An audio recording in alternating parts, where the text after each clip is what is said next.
ഉദ്ദേശിച്ചില്ല അല്ലേ? നീ പേടിക്കൊന്നും വേണ്ട. നിന്നോട് എനിക്ക് ഒരു ദേഷ്യമില്ല. ഒരു കാര്യം നിന്നോട് പറയാനാ ഞാൻ വന്നത്. മാഷെ. അതെ മോനെ, മഞ്ചാടി എൻ്റെ ഇളയ മോള.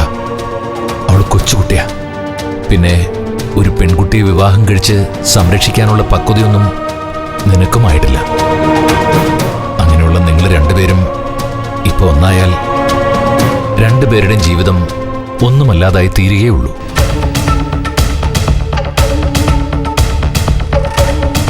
ഞാൻ പറയുന്നത് ജീവൻ രാജന് മനസ്സിലാവുന്നുണ്ടോ? ഉണ്ട്. ഉടനെ വിവാഹം കഴിക്കണമെന്നുള്ള തീരുമാനം എൻ്റെ ആയിരുന്നില്ല. മഞ്ചാടിയുടെ നിർബന്ധം കൊണ്ടാണ് ഞാൻ. അതും എനിക്കറിയാം. അവളെ ആ എടുത്തുചാട്ടത്തിൽ നിന്നും പിന്തിരിപ്പിക്കാൻ ആർക്കും കഴിയേയില്ല. അതുകൊണ്ടാ ഞാൻ ജീവനെ നേരിൽ കണ്ട് സംസാരിക്കാൻ വേണ്ടി വന്നത്. ജീവൻ, മോൻ 1-2 വർഷം പുറത്തെവിടെയെങ്കിലും പോയി പഠിക്കണം. പഠിച്ച് ഉയർന്ന നിലയിലെത്തണം. അതിന് എത്ര ചെലവ് വന്നാലും അത് ഞാൻ നോക്കിക്കൊള്ളാം. അപ്പോ മഞ്ചാടി? അവള് പഴയതുപോലെ അനന്തം മാഷിന്റെ മകളായി പഞ്ചരത്നത്തിൽ തന്നെ ജീവിക്കും. പഠിച്ച് അവളും ഡിഗ്രികൾ എടുക്കും.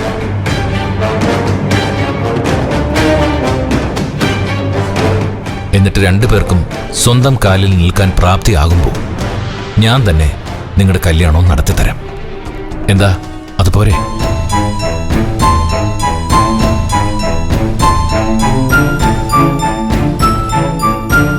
ഞാൻ തയ്യാറാ മാഷെ.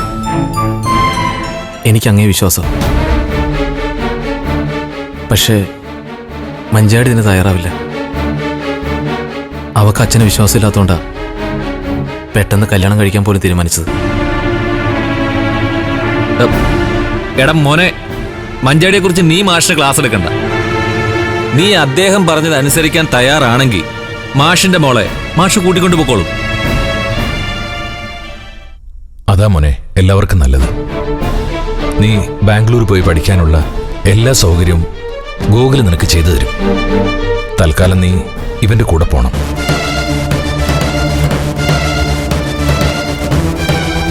പിന്നെ മോനെ, മഞ്ചാടിക്ക് മാത്രമല്ല, നിന്റെ അച്ഛനും അമ്മയ്ക്കും സങ്കടം തോന്നാത്ത വിധം ഇവിടുത്തെ കാര്യങ്ങളെല്ലാം ഞാൻ നോക്കിക്കൊള്ളാം. ഇതിന് നീ തയ്യാറാവണം ജീവ. എന്താ മാഷേത്? ജീവന് സമ്മതമാണ്. മാഷുവാ, ബാക്കിയൊക്കെ ഞാനും ജീവനും കൂടെ പ്ലാൻ ചെയ്തോളാം. ഇനിയും അധിക നേരം മാഷൂടെ നിൽക്കണ്ട. വാ പോവാ. ജീവ, പോട്ടെ മോനെ.